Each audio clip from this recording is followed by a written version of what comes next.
Com o dinheiro extra do subsídio de Natal, quais os melhores destinos a dar a esse montante? No mais recente episódio do podcast Manibar, deixo-lhe algumas sugestões de como pode aplicar o dinheiro do seu subsídio de Natal.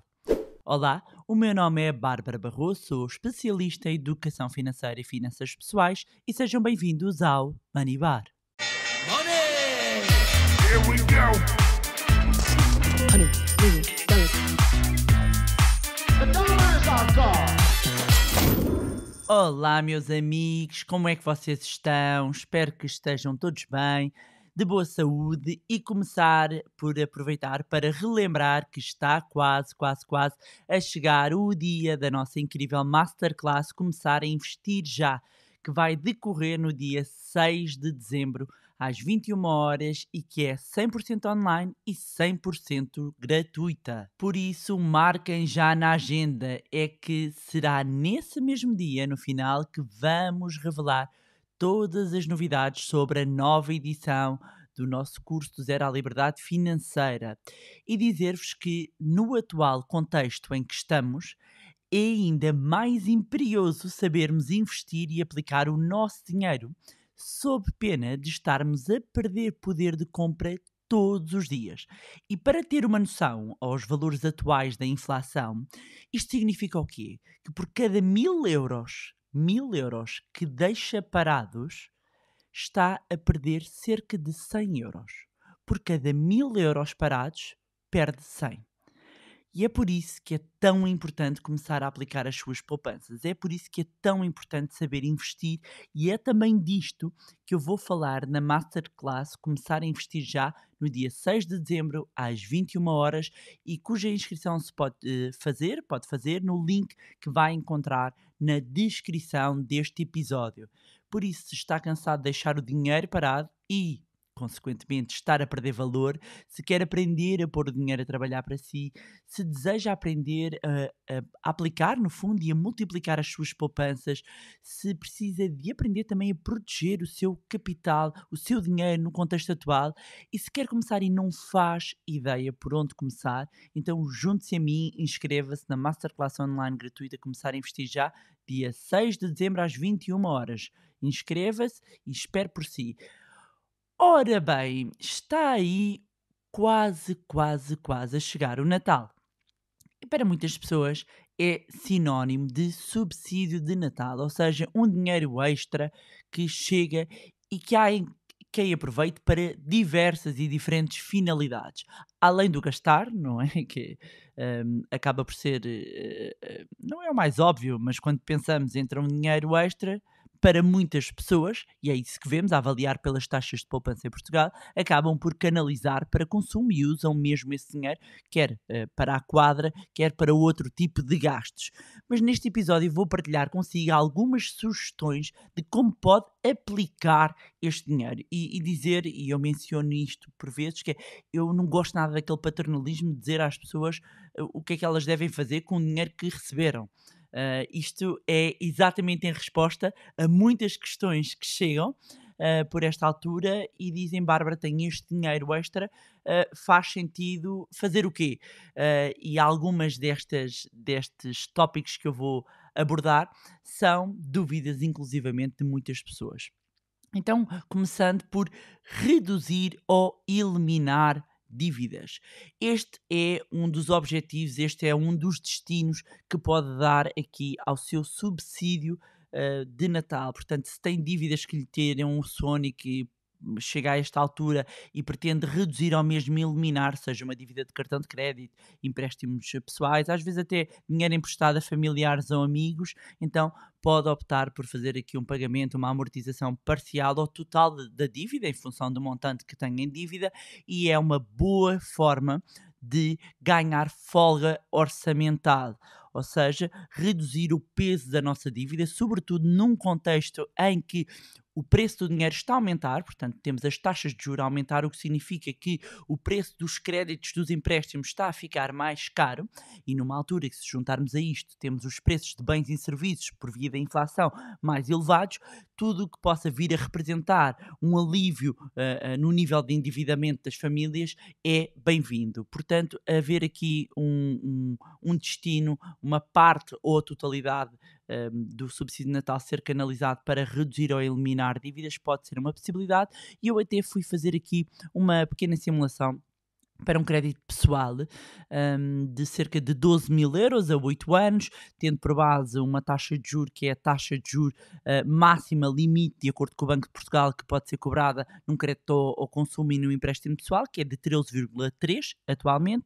Portanto, isto daria à volta de uma prestação de 203,71 euros.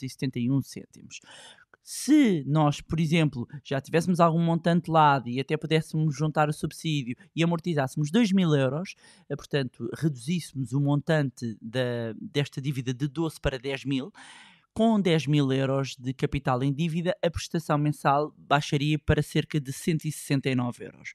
Ora, fazendo as contas na totalidade do empréstimo, significava que iríamos estar aqui a conseguir uma poupança na ordem dos 3.260 euros de juros, ou seja, são um montante de juros que não vai pagar e que vai conseguir poupar. E isto é muito relevante quando estamos aqui, volto a repetir, no momento em que as taxas de juros estão a aumentar. Depois, uma dúvida ainda dentro da parte da amortização é se vale a pena amortizar o crédito à habitação com o subsídio de Natal. Bom, tendo em conta o valor total do crédito, e claro que cada pessoa tem diferentes montantes em dívidas de crédito à habitação, mas também tendo em conta um montante de subsídio, portanto, normalmente há aqui uma disparidade em termos médios grande. Mesmo que não utilize para amortizar, porque pode não fazer sentido até em termos de custos, usar só e única e exclusivamente o subsídio para amortizar um crédito de habitação, pode aproveitar para constituir uma poupança e ir acumulando o dinheiro com esse objetivo. Ou seja, se não tem outras dívidas, se já só tem o pagamento do do crédito à habitação e quer amortizar, pode aproveitar estes balões, estes montantes extra para ir acumulando, fazendo um bolinho, como muitas vezes eu digo, e ir então depois, mais tarde, quando já tem algum montante, amortizar o seu crédito à habitação. Mas aqui a redução ou a eliminação de dívidas é claramente um destino que pode ser dado a este rendimento extra. Depois, outro ponto é o reforço do fundo de emergência.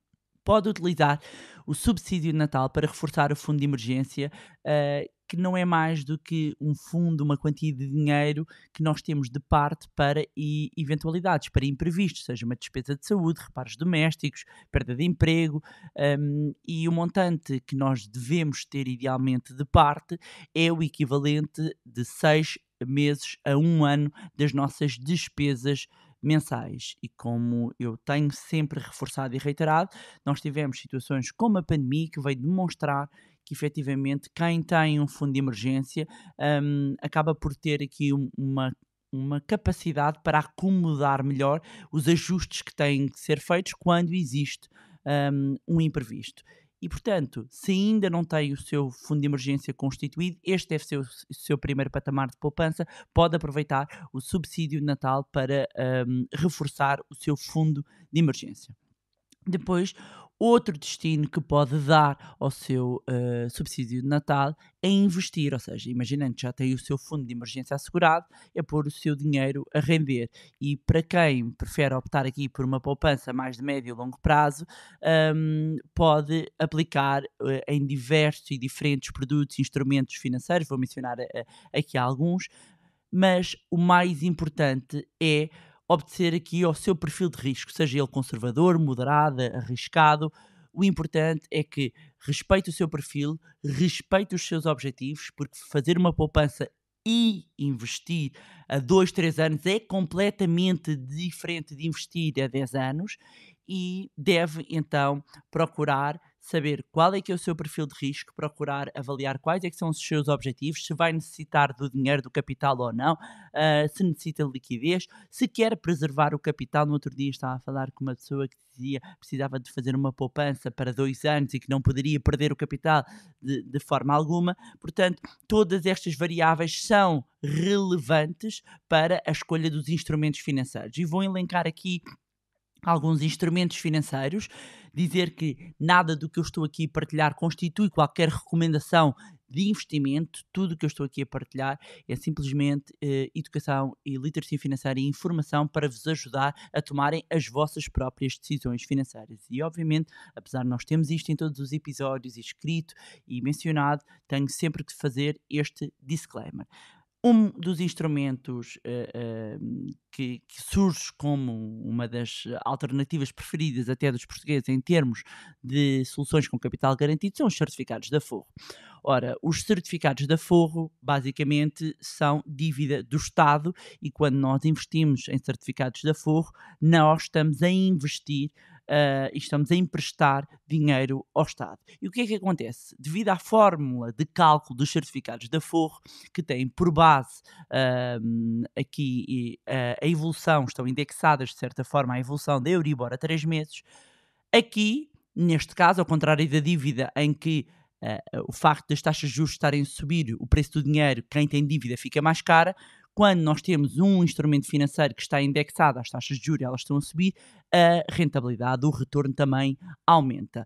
E só para dar aqui um exemplo, as subscrições efetuadas em novembro já oferecem uma rentabilidade bruta de 2,492%, ou seja, quase 2,5% de remuneração bruta. Em termos líquidos estamos a falar à volta de 1,8 quase. E a verdade é que os certificados de aforro têm capital garantido.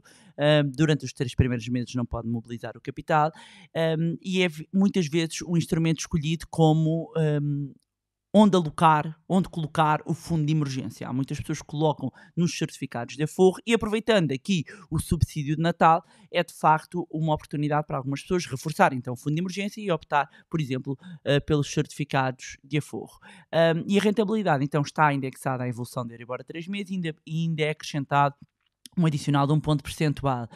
E só para terem uma ideia, se para o próximo ano forem confirmadas as expectativas por parte do Banco Central Europeu, que fala dos juros podem chegar até 2,5%, nós podemos chegar mesmo a ter certificados de aforro no próximo ano a atingirem a taxa máxima, porque ela está limitada, o retorno máximo que pode ter os certificados de aforro, a 3,5% brutos.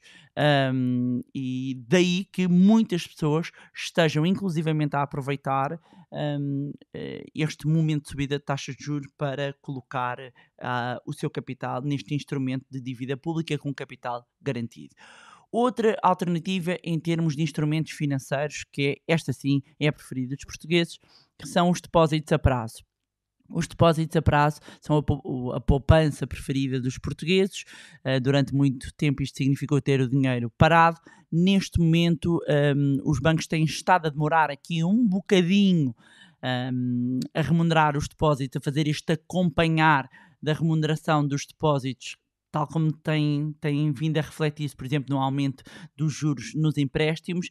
A questão é que já começam a aparecer alguns depósitos a prazo a pagarem algo na ordem dos 2% para novas subscrições. Há alguns bancos já a oferecerem isto, e os depósitos a prazo, pelo facto de terem capital garantido, pelo facto de estarem protegidos em termos de fundo de garantia, depósitos até 100 mil euros por depositante e por conta, faz com que os portugueses muitas vezes, quando não sabem o que é onde fazer, deixam no depósito a prazo. É isto o que tem acontecido. E são também muitas vezes vistos como uma alternativa até para a constituição do fundo de emergência. Depois, outro instrumento financeiro que nesta altura do ano faz muito sucesso e muitas pessoas aproveitam o subsídio de Natal para alocar uma parte do seu capital e investir neste instrumento. Nós falamos dos planos de poupança reforma, até porque por parte dos bancos, das sociedades gestoras, das seguradoras, há normalmente até uma venda, há sempre promoções. Vocês vão ver agora, vão reparar depois deste episódio, mais ainda, que vão começar a ser bombardeados para esta altura do ano com ofertas de PPRs. E muito porquê? Porque há uma característica que é, pode-se colocar o dinheiro no PPR em qualquer altura do ano. E há aqui, normalmente, é muito interessante, e quem trabalha e trabalhou no setor financeiro sabe perfeitamente que até ao último dia do ano sempre houve corridas das pessoas para fazerem subscrição dos PPRs para aproveitarem o benefício fiscal, porque de facto o benefício fiscal no IRS para muitas pessoas é relevante. Nós estamos a falar de ser dedutível à coleta 20% do valor investido até a um conjunto de limites conforme a idade, ou seja, 400 euros para quem tem até 35, 350 euros podem ser dedutíveis para quem tiver entre 35 e 50 anos e 300 euros para quem tenha mais de 50 anos, isto, claro, tendo por base também as limitações que existem em cima destas, que são as limitações dos próprios benefícios à coleta na totalidade. Mas muitas pessoas aproveitam estes benefícios fiscais para efeitos do IRS e, portanto, os PPRs são para muita gente quase aqui uma prenda no sapatinho em que elas próprias aproveitam então para reforçar no PPR, dizer que existem diferentes tipos de PPR, que para ser considerado PPR tem de ter PPR no nome. Existem PPRs sob a forma de seguros, sob a forma de fundos de investimento. Atenção, que se pretende investir num PPR deve ter em atenção para escolher para si, fazer umas comparações entre comissões, as rentabilidades, conhecer o risco de cada PPR. Uns têm capital garantido, outros não.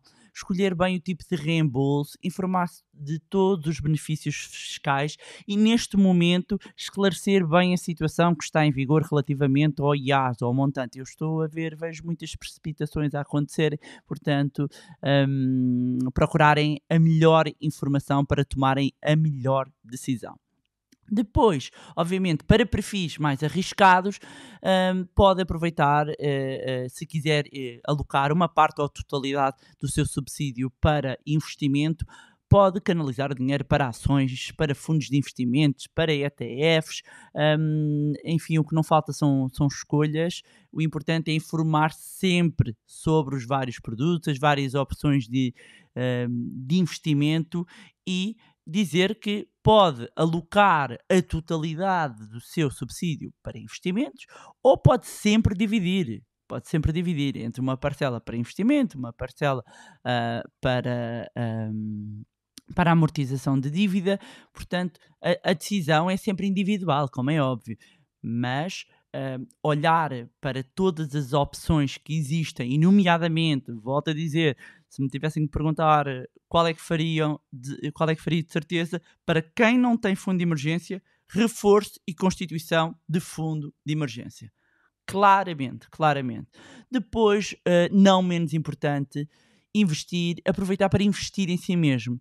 E não terem a menor dúvida que cada um de vocês é o vosso melhor ativo e o melhor investimento que podem fazer é em vocês próprios. Nunca duvidem disso, seja a nível profissional, seja para crescimento pessoal. Considere mesmo uma parte do seu subsídio para desenvolver as suas habilidades, para aperfeiçoar conhecimento numa área que seja relevante para si, um curso, um seminário, um workshop, livros.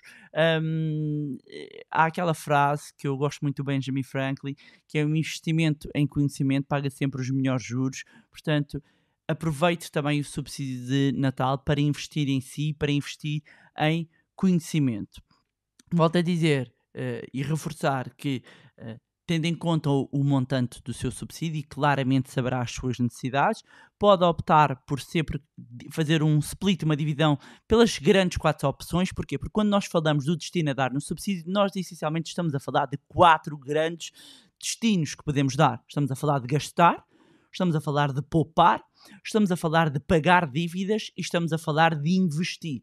Aqui o poupar no sentido de guardar, o investir no sentido de investir, colocar, pôr o dinheiro a render. E o importante é que tome a melhor decisão para si, para a sua estabilidade financeira. Volto então a relembrar, dia 6 de dezembro às 21 horas na Masterclass online, começar a investir já. Vou falar também sobre investimentos, encontram o link na descrição e enviem também a familiares e amigos que também precisam de aprender a gerir melhor as suas poupanças e a pôr o dinheiro também a trabalhar para si. E era isto que tinha para vos trazer em mais um magnífico episódio do podcast Money Bar. Aproveitar, como sempre, para reforçar e reiterar o agradecimento pelo vosso carinho, pelas vossas mensagens. E não me canso de dizer que efetivamente o feedback é o melhor retorno que podemos ter do nosso trabalho. E eu sou muito grata por vos ter como ouvintes, como seguidores, como leitores. Muito, muito obrigada por estarem desse lado. Já sabem que, como sempre, podem continuar a acompanhar nas redes sociais através de Facebook, Instagram, LinkedIn. Eu deixo sempre os links todos na descrição. Juntarem-se também ao nosso grupo do Telegram, subscreverem a nossa newsletter para estarem a par de todas as novidades e também não se esquecerem de subscrever o podcast através da plataforma onde estiverem a ouvir. Se gostaram do conteúdo e acham que vai ser útil a outras pessoas, partilhem. Quanto a nós, encontramos no próximo Money Bar. Money! Here we go! Honey,